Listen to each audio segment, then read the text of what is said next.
आज हम बनाएंगे गुड़ के पराठे जो खाने में बहुत ही लजीज और देखने में भी देखिए कितना खूबसूरत लग रहा है और उतना ही मज़ेदार है। बच्चे बड़े सब पसंद करते हैं खाना।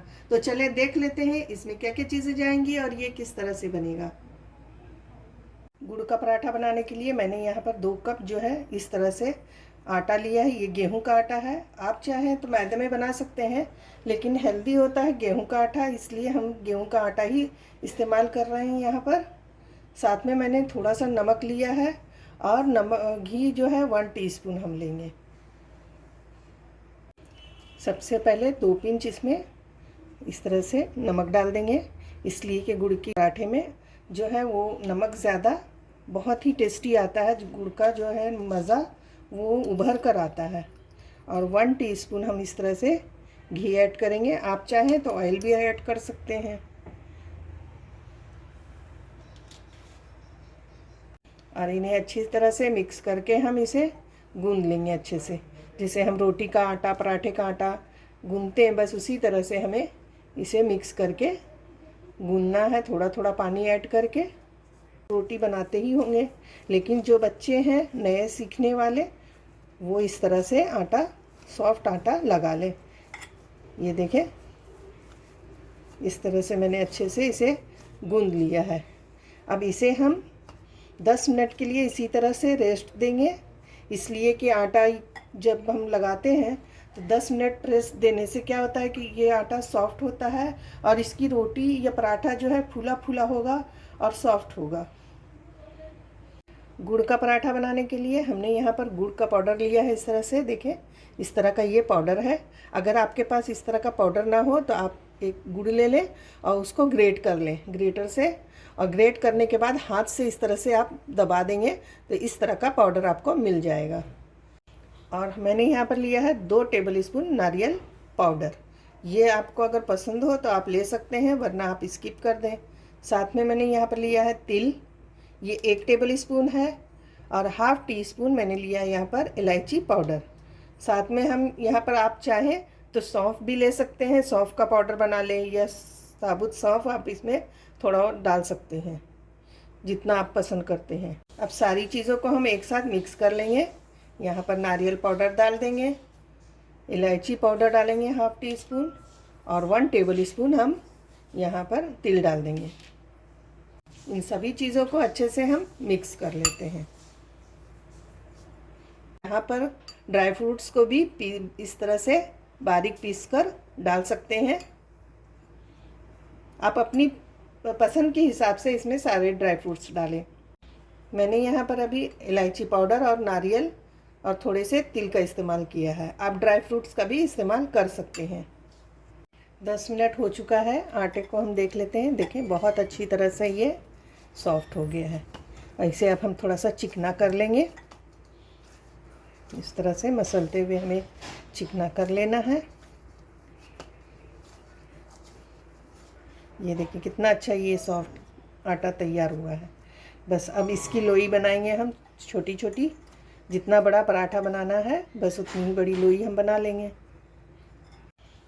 इस तरह से हाथ पर लेंगे और इसको हम इस तरह से बना लेंगे। ये देखें, इस तरह से सारी लोई तैयार कर लेते हैं। सारी लोई तैयार कर ली है। अब एक एक हम उठा लेंगे इस तरह से बॉल, और इसमें थोड़ा सा हम आटा लगाकर इस तरह से इसे बेल लेते हैं। बस ज़्यादा नहीं बेलना है, हल्का सा, पूरी इतना हम बेल लेंगे जितनी बड़ी हम पूरी बेलते हैं, बस उसी तरह से ये देखें, इस तरह से हमें बेल लेना है। इसमें हम डालेंगे स्टफिंग। इस तरह से गुड़ की स्टफिंग 1 चम्मच डाल देंगे और इसको चारों तरफ से हम इस तरह से सील कर देंगे, इस तरह से दबाते हुए, जैसे हम पराठा वगैरह बनाते हैं, आलू का पराठा, गोभी का पराठा, बस उसी तरह से इसको सील करना है। इस तरह से लपेट लेंगे और इसको ऐसे दबा देंगे, और इसको हम हल्का हल्का, जिस तरह से हम पूरी बेलते हैं बस उसी तरह से हमें हल्का हल्के हाथ से दबाना है। ज़्यादा ज़ोर से नहीं दबाएंगे, वरना इसकी स्टफिंग जो है बाहर आ सकती है और इसको थोड़ा हम इस तरह से बेलते जाएंगे।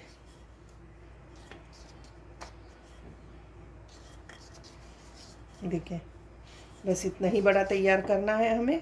एक तरीका मैं आपको और दिखाती हूँ।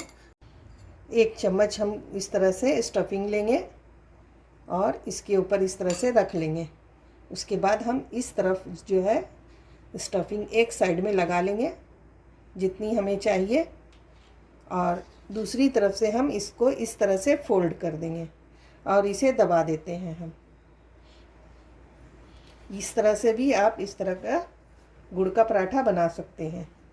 अगर आप चाहें तो फोक की मदद से इसको इस तरह से बंद कर लें, या आप इस तरह से सिलवटें दे सकते हैं ताकि देखने में भी अच्छा लगे और ये अच्छे से बंद हो जाए।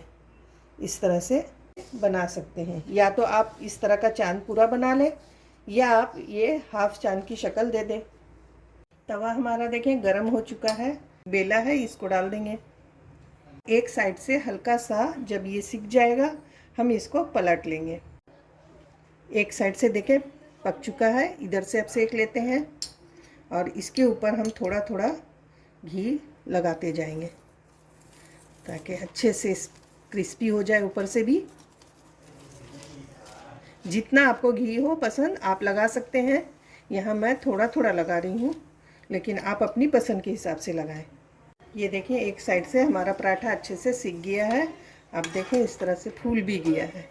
यहाँ पर आप देख सकते हैं पराठा कितना अच्छा फूला है। बस इस तरफ से भी हम अच्छे से सेक लेंगे,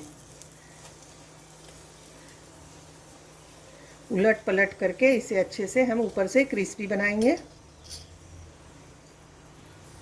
चारों तरफ से अच्छे से सेक लेना है, घुमा घुमा कर इस तरह से। ये देखें कि कितना अच्छा ये सिक चुका है। इस तरफ से भी हमने अच्छे से सेक लिया है। दोनों तरफ से ये पराठा अच्छे से सिक गया है। अब हम इसी तरह से सारे पराठे फ्राई कर लेते हैं। यहाँ पर देखें हमारे सारे पराठे बनकर तैयार हैं। बहुत ही मज़े का बना है। आप देखें इस तरह से कट करके, ये बहुत ही मज़े का आपका ये पराठा देखें किस तरह का है। बहुत ही टेस्टी और बहुत ही ज़बरदस्त बनकर तैयार हुआ है। इस तरह से आप बनाकर आपके बच्चों को दें, घर वालों को दें, बहुत शौक़ से सब खाएंगे।